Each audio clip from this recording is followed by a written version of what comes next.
વાલા યજ્ઞની વાત નીકળી છે એટલે કહી દઉં, યજ્ઞ કર્મ તમે કરો ને એટલે ઘણા લોકોને ટેવ હોય આખો દિવસ સ્વાહા કરી કરીને આહુતિ આપી હોય ને પછી યજ્ઞની પાળી ઉપર અને આજુબાજુ જે જવતલ હોમતા બાર પડ્યા હોય ને એ સાંજે બધું ભેગું કરી અને યજ્ઞ કુંડમાં પધરાવી દે. પાપ કરો છો યાદ રાખજો. સારું કર્મ કરી અને તમે પાપના દોષી બનો છો. એ વ્રમી નામના કીડાનો ભાગ છે એને તમે યજ્ઞમાં હોમી શકતા નથી. યાદ રાખજો. દેવી ભાગવતની કથા બતાવે છે. એકવાર ભગવાન વિષ્ણુ યુદ્ધના મેદાનમાં યુદ્ધ કરી અને ધનુષ્યની પ્રત્યંચાને ચડાવી અને ટેકો રાખી અને પરમાત્મા શયન કરતા હતા.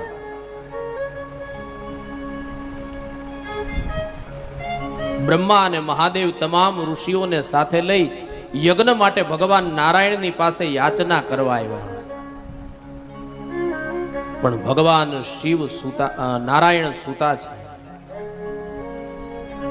બ્રહ્માજીએ કીધું કે કોઈ સૂતા હોય એને જગાડાય નહીં, પાપ છે. પણ ભગવાન મહાદેવ કહે છે યજ્ઞ કર્મ કરવું છે, નારાયણ વગરનો યજ્ઞ અધૂરો છે અને એટલે જ એનું નામ છે યજ્ઞ નારાયણ. નારાયણની જરૂર પડશે. જરૂર હોય ત્યારે સૂતેલાને જગાડવામાં વાંધો નહીં. વિદ્યાર્થી સૂતો હોય તો એને જગાડવામાં વાંધો નહીં, એમાં દોષ નથી, કારણ કે એની કારકિર્દી બનાવવાની છે.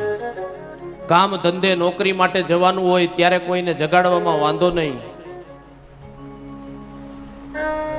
ભગવાને નીતિ નિયમો સમજાવ્યા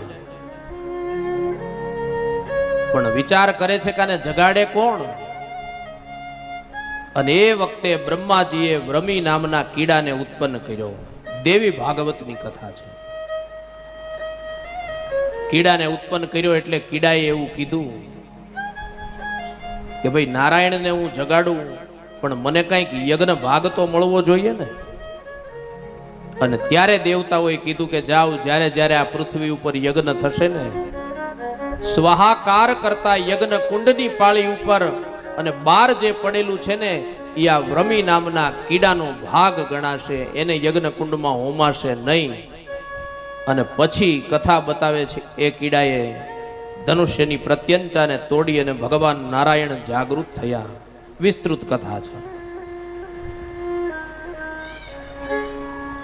એટલે જ્યાં જ્યાં તમે યજ્ઞ કર્મ કરો ને યાદ રાખજો ભવિષ્ય બારનું જે છે એને તમે અંદર હોમી નથી શકતા.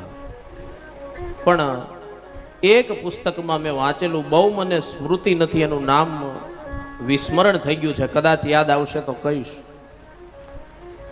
એક પુસ્તકમાં એવો ઉલ્લેખ છે કે યજ્ઞ કુંડની જે પેલી પાળી છે ને એની ઉપર જે પડ્યું હોય ને એને તમે હોમી શકો છો.